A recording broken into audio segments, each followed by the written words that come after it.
I'm Luca Giliberti, contributing writer for Gold Derby, and I'm joined today by writer-director Megan Park, who made her feature film debut with The Fallout.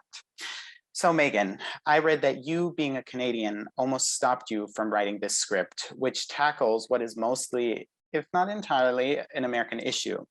But how would you, in hindsight, say having a more outside perspective ultimately lent itself to telling this story? I think it definitely did. I think that it's funny, a lot of the people involved in the creative team that helped make this movie happen were from the UK, from Australia. A lot of people, um, I think from the outside of America, potentially are even more shocked that this is even a conversation in the first place. But, I was living in the States. I grew up in Canada, but had been Mm. working in the States for many years. So maybe had a bit of an inside perspective as well. But yeah, definitely scared me at the beginning because I felt like perhaps I was not the person to even begin to have this conversation. But after just being unable to not talk about it and not put it down on paper, I was like, there's no right or wrong person to have this conversation. I just need to get it out. Absolutely. And what I really like about this story is while it is rooted in the very real and ongoing gun violence epidemic in the United States, it's still original. And from a specific perspective, that being through the lens of survivors. Was this the idea from the very inception, or did that sort of take form as you were figuring out how you were going to tackle the larger issue in question? I definitely wanted to show a perspective of that I felt like I hadn't seen before, and I felt like I certainly didn't want to shine the spotlight on the shooter or kind of make it graphic or triggering in any way. And I really I couldn't stop thinking about if I was a teenager right now going to school in America, how I would feel if I had been through something like this or even felt this anxiety that it might happen. And that's truthfully where the story originally came from, was just sort of that anxiety and just totally couldn't believe that that was the reality for high school students in America. But yeah, it was definitely a conscious decision every step of the way to make sure that A, the movie wasn't triggering, and B, that it was from a perspective that hadn't been seen before. And when the movie came out, it was really incredible to get a lot of messages, Mhm. from high school students and kids who felt like this was very real to their experience. And a lot of conversations came up about, trauma hierarchy and things like that, that were really interesting to hear about from actual kids who had been through this. Right. And, just sort of build on that. The great thing about the movie is that it shows how everyone deals with trauma differently, right? I mean, Mhm. on the one side of the spectrum, you have someone like Nick who turns his trauma and rage into gun control activism. And on the other, you have someone like Veda who doesn't quite know what to do with her emotions. So, how much research did you do to sort of understand the complexities of what these different coping mechanisms would look like? Well, when I initially wrote the script, I had obviously consumed a lot of media about and documentaries about survivors of these tragic events, but I didn't want to get one specific person's story in my head when I initially wrote it. So I kind of just wrote it from the gut. And then after the script was written, I did have several different people and organizations read it and sort of have Okay. conversations of tracking just to make sure that it was authentic, and I spoke with someone from every town and several different people along the way, and family members of survivors and actual survivors, and sort of tweaked the script after those conversations. And when we're talking about Veda's coping mechanism in particular, I feel like the therapy sessions really punctuated and sort of serve as bookends to her emotional journey throughout this film, regardless of whether or not there is an official end to it, which we'll get into later. Mhm. Why was it important to you to have Veda go to therapy? Because I'm sure there's a version of this story where she doesn't, right? Mhm.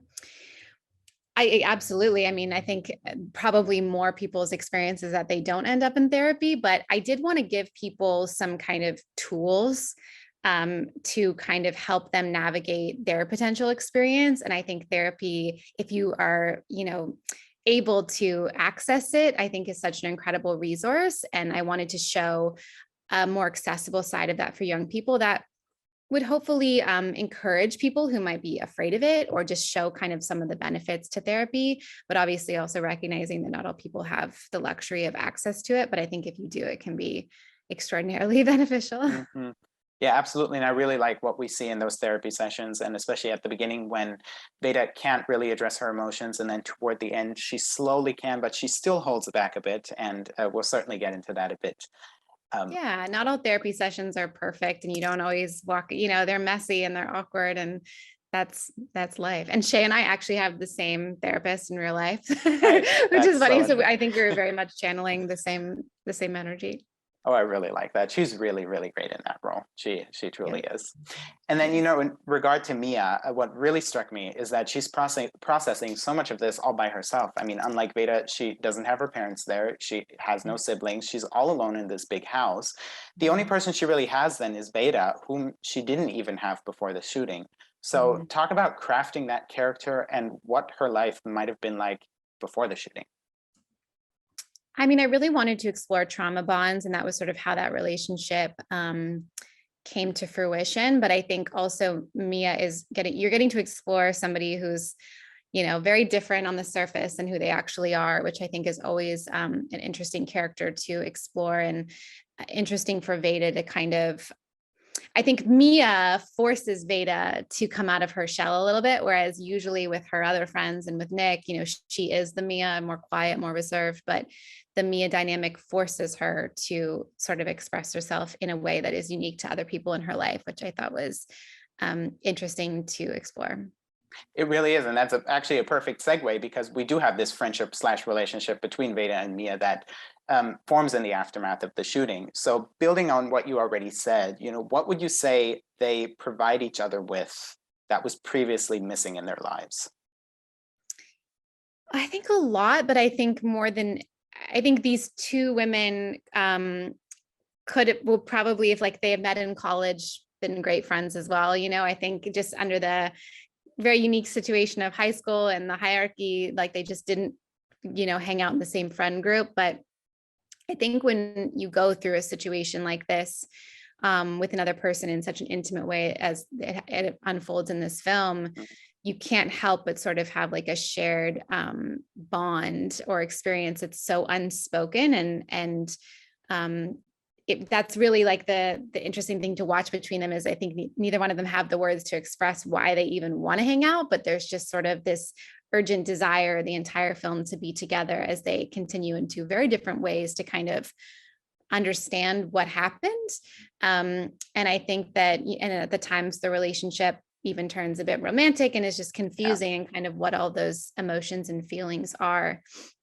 And I think that's sort of a dynamic that isn't specific to going through a school shooting trauma. I think it yeah. can be specific to a lot of different things, which I think is why that relationship seemed to really resonate with a lot of young people. Absolutely. I think when you have that shared trauma, I don't even think, like you said, it doesn't even matter what the incident was. I think when you have that shared trauma, there's just a different connection there. And that's Yeah. what, like you said, makes that relationship or friendship really relatable. Hmm. And I think this is the perfect way to bring in your role as a director because I read that there was some improv between Jenna Ortega and Maddie Ziegler in particular. And improv is something that a lot of people allow and a lot of people don't. What was it that you were seeing between these two actors in particular that made you want to keep that camera rolling? Well, I think like I don't know. I mean, if you're writing a movie about two young people and I'm not 18, they're 18, they know the cool things that the kids that age are saying and doing and the inside jokes. I think it's such an asset to actually allow space for that and allow space every step of the way with the script. I was asking them, would you actually say this? Would you wear this? How would you react to this? Because I had this incredible resource right in front of me to hopefully make the film as authentic as possible for that age group. But yeah, I think they're so different, Jenna and Maddie, in real life, and they really brought out something very unique and funny in each other. And they also both needed very different things from me as a director. But I did find that there was something really magical that happened when we did a few runs of the script, and then I would always just say, you guys just have a fun run and just go with it. And so much of like them in the sauna and them rolling the joint, like all of that stuff, a lot of it was sort of completely free improv and then some kind of loosely guided improv. But I think they just had such a natural chemistry, and they didn't know each other at all before the movie. And then now we're very, very, very close friends. So it was fun to actually watch that kind of evolve in real time too.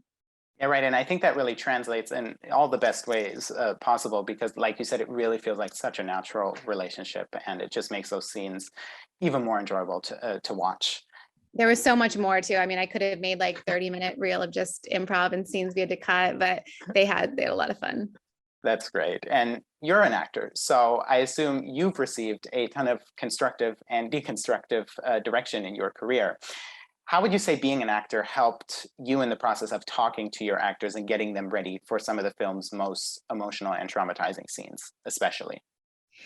That's a good question. I think, I never expected to become a writer or director. I Mhm. always thought acting was just it for me. And then once I started writing and directing, I realized that although I had had a good experience acting, this was what it was all for me. Like everything made sense to me in the world of this industry and storytelling medium far more as a writer and director than it ever did as an actor.